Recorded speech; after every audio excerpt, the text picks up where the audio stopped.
ध्यान रखना होगा। तो नेक्स्ट क्वेश्चन उसी अनुसार से हम ले रहे हैं, क्वेश्चन नंबर 2, और यह क्वेश्चन है dx integration dx x plus 1 and x plus 1 का होल स्क्वायर x माइनस 2, यानी कि x प्लस 1 और x square plus 1, x square plus 1। ये क्वेश्चन है dx upon x plus 1 x square plus 1। इसको कैसे सॉल्व करेंगे, तो सोल्यूशन हम देखें।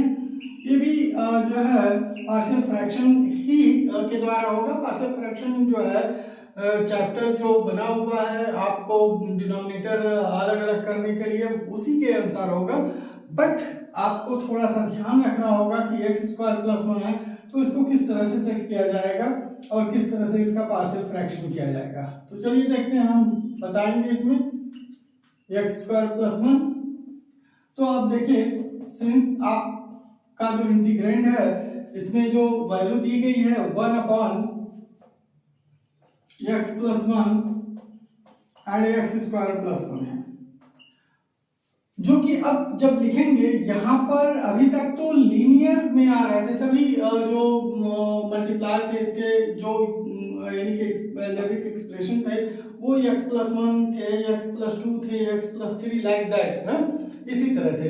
x स्क्वायर प्लस 1 कोई नहीं था, ठीक है। तो अब x स्क्वायर प्लस 1 में क्या कंडीशन होगा, तो सबसे पहली बात तो a केवल उसके लिए होगा x प्लस 1 के लिए, जहां ये क्वाड्रेटिक आ जाता है वहां bx प्लस सी, यानी कि दो चीजें मानेंगे, ऊपर लीनियर इक्वेशन बन जाएगा bx प्लस सी अपॉन एक्स स्क्वायर प्लस 1। देखिए यही एक अलग सिस्टम हो जाता है इसमें, ठीक है। bx प्लस सी अपॉन एक्स स्क्वायर प्लस 1 ये अलग हो गया, क्लियर। अब चलिए हम करते क्या है, इसको मल्टीप्लाई कर देते हैं। तो इसे जब मल्टीप्लाई करेंगे तो क्या होगा, तो यहां पर हो जाएगा 1 और यहां पर होगा a और X square plus 1 plus B x plus सी एक्स प्लस 1। देखिए एक्स प्लस 1 और एक्स स्क्वायर प्लस 1 से आपने क्या कर दिया, मल्टीप्लाई कर दिया। मल्टीप्लाई करने पर क्या मिला आपको, यानी कि 1 और a x square plus 1 plus B x plus C x plus 1, ये हो गया। अब जरा ध्यान दीजिए कि अगर यहाँ x इक्वल टू -1 ले लेते हैं तो ये पूरा पूरा टर्म 0 हो जाएगा, a की वैल्यू आ जाएगी। तो हम लिखेंगे if x equal to -1 then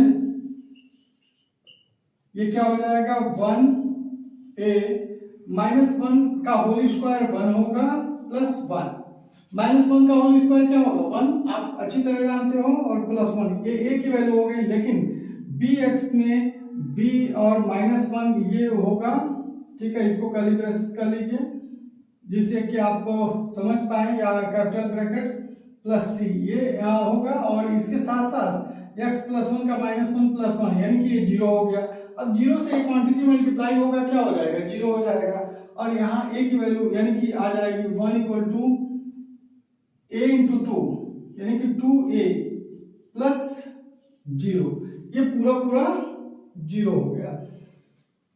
तो अब जो है 1 इक्वल टू 2a यानी कि a इक्वल टू क्या हो जाएगा 1/2, ये हाईलाइट कर लिया। आप पहला a की वैल्यू आ गई। अब b की वैल्यू लाने के लिए या c की वैल्यू लाने के लिए x इक्वल टू 0 कर दीजिए, ठीक है। x इक्वल टू 0 रखने पर क्या होगा कि b इंटू 0 हो जाएगा और b यहाँ पर 0 हो जाएगा, c की वैल्यू आ जाएगी क्योंकि a की वैल्यू ऑलरेडी आपके पास है। तो यहां पर लिखते हैं if x equal to 0 then, तो क्या हो जाएगा, तो यहां पर 1 a की वैल्यू क्या हो जाएगी a 0 plus 1 plus b into 0 plus c, यह ब्रैकेट में है, और 0 प्लस 1 ये हो जाएगा। अब यहां पर जब मल्टीप्लाई करेंगे आप तो यहां क्या होगा 1 और 1 इंटू a 1a और b इंटू 0 0 हो गया, प्लस सी और इंटू 1। आप देखो 1 ए की वैल्यू 1/2 रख लो और यहाँ पर आया सी की वैल्यू क्या हो जाएगा, सी की वैल्यू 1 माइनस 1/2 यानी कि सी की वैल्यू आ जाएगा 1/2। ठीक है, तो ये बहुत आसानी से यह सी की भी वैल्यू आ गई। अब ए की वैल्यू आ गई, सी की वैल्यू आ गई, अब जो है बी की वैल्यू निकालना है। तो बी की वैल्यू देखिए x इक्वल टू -1 रख लिए आप, x इक्वल टू 0 रख लिए, इन दोनों पर ए और सी की वैल्यू आ गई। x इक्वल टू 1 रख लीजिए तो तीनों आएंगे, ऑलरेडी 2 की वैल्यू निकली है, तीसरा ऑटोमेटिक निकल जाएगा। तो आप क्या करेंगे, if x equal to 1 then क्या हो जाएगा भाई, 1 equal to a 1 plus 1 plus b into 1, x है बी इंटू एक्स है तो बी इंटू 1 प्लस सी और यहां पर 1 इंटू 1, क्योंकि 1 का होल स्क्वायर भी 1 होता है और यहाँ x प्लस 1 है तो 1 प्लस 1। तो यहां पर क्या हो जाएगा, 1 ये 2a हो गया प्लस b प्लस सी इंटू 2। अब देखिए 1 ये 1 2a, a की वैल्यू रख दीजिए 1/2 प्लस 2b और c का वैल्यू भी रख दीजिए 2, ऑलरेडी मल्टीप्लाई है, c की भी वैल्यू 1/2 है तो 2 से 2 कैंसिल आउट, इस 2 से 2 कैंसिल आउट। अब यहां पर क्या होगा, 1 equal to 1 plus 2b plus 1। ठीक है, यानी कि यहां पर 1 यहां होगा तो 1 प्लस 1 या 1 से आप काट दें या आप क्या करें 1 प्लस 1 2 प्लस 2b, यानी कि 2 इधर आएगा तो 2b इक्वल टू 1 माइनस 2 हो जाएगा, 2 इधर गया तो माइनस में हो जाएगा, हमने फिर रिवर्स कर दिया दोनों को, यानी कि b इक्वल टू क्या हो जाएगा, b 2b इक्वल टू -1 यानी कि b इक्वल टू हो जाएगा -1/2। यह b की वैल्यू आ गई, b की वैल्यू आ गया। अब आप जो है इंटीग्रेट कर सकते हो इसे। ठीक है, तो इस तरह से इंटीग्रेशन इसका होगा। आप a b c की वैल्यू आप यहां पर रख लोगे, यहां पर होगा देयरफॉर आप 1/x प्लस 1 और x स्क्वायर प्लस 1 ये वैल्यू है। अब इसमें क्या होगा, a यानी कि a की वैल्यू 1/2 है तो 1/2 x प्लस 1 ये हो जाएगा और plus b -1/2 x plus 1/2 c की जगह हुआ और x स्क्वायर प्लस 1 ये वैल्यू हो जाएगी। ठीक है, इसको थोड़ा सा और सिंप्लीफाई कर लें, 1/2 x प्लस 1 ये हो जाएगा और माइनस कॉमन करके 1/2 कॉमन ले लें तो -1/2 कॉमन हो जाएगा और ऊपर x -1 upon x square plus 1 ये हो जाएगा, अगर माइनस कॉमन कर लेंगे आप।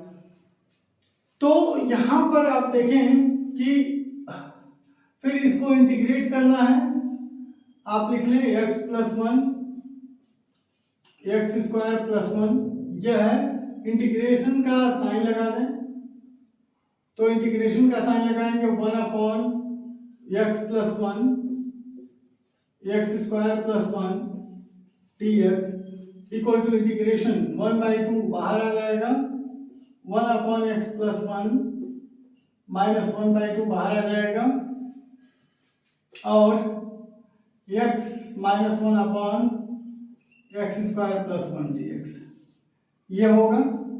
थोड़ा सा आप और इसमें कैलकुलेशन ये यूज करें कि यहाँ पर जब हम dx लेंगे तो यहाँ पर यानी कि इसको जब सपोज करेंगे let x square plus 1 equal to t तो क्या होगा, तो 2x dx equal to dt हो जाएगा, यानी कि यहाँ पर 2x आना चाहिए।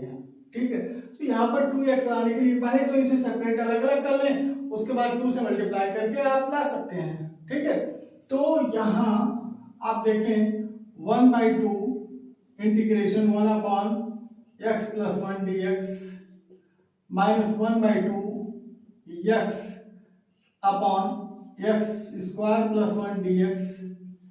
एंड मैं इसे नीचे लिख दे रहा हूं, माइनस माइनस प्लस हो जाएगा 1/2 और x 1 upon x square plus 1, जिसे कि आपको दिख सके। अब जो है इसमें आप 2 से मल्टीप्लाई ऊपर नीचे कर सकते हैं और सबका तो क्लियर है, डायरेक्ट फार्मूले पर जो है इंटीग्रेट हो जाएगा। तो ये 1/2 होगा और 1 अपॉन एक्स प्लस 1 dx और माइनस 1/2, 2 से ऊपर नीचे मल्टीप्लाई कर देंगे तो ये 1/4 और ये 2x upon x square plus 1 dx ये हो जाएगा और प्लस इंटीग्रेशन 1/2, ये थोड़ा सा और क्लियर लिख लीजिए, plus 1/2 integration 1/x square plus 1 ये होगा और dx ये हो जाएगा। अब तीनों पार्ट का इंटीग्रेशन बहुत ही आराम से हो जाएगा। कैसे? क्योंकि 1 अपॉन एक्स प्लस 1 का इंटीग्रेशन लॉग होता है, तो 1/2 लॉग एक्स प्लस 1 हो जाएगा। ठीक, अब माइनस 1/4 तो ऑलरेडी है और इसको अगर t मानते हैं तो ये dt हो जाएगा ऊपर, तो 1 upon t equal to log t हो जाता है। तो लॉग के t की जगह एक्स स्क्वायर प्लस 1 है, तो ये ध्यान दीजिए आप एक्स स्क्वायर प्लस 1 लॉग में होगा और प्लस यहाँ पर 1/2 है और 1 अपॉन एक्स स्क्वायर प्लस 1 या 1 प्लस एक्स स्क्वायर, यह tan इनवर्स x का इंटीग्रेशन होता है। तो यह हो जाएगा 1/2 tan इनवर्स x प्लस यानी कि x केवल tan इनवर्स x और प्लस c, यह जो है इसका इंटीग्रल कांस्टेंट और ये फाइनल आंसर आपका हो जाएगा। तो यहाँ से देखिए ये काफी इजी और अच्छा है, केवल आपको इसे bx प्लस c के रूप में सेट कर लेना है और इसे सॉल्व कर देना है। ठीक है, तो चलिए नेक्स्ट क्वेश्चन पर हम आते हैं।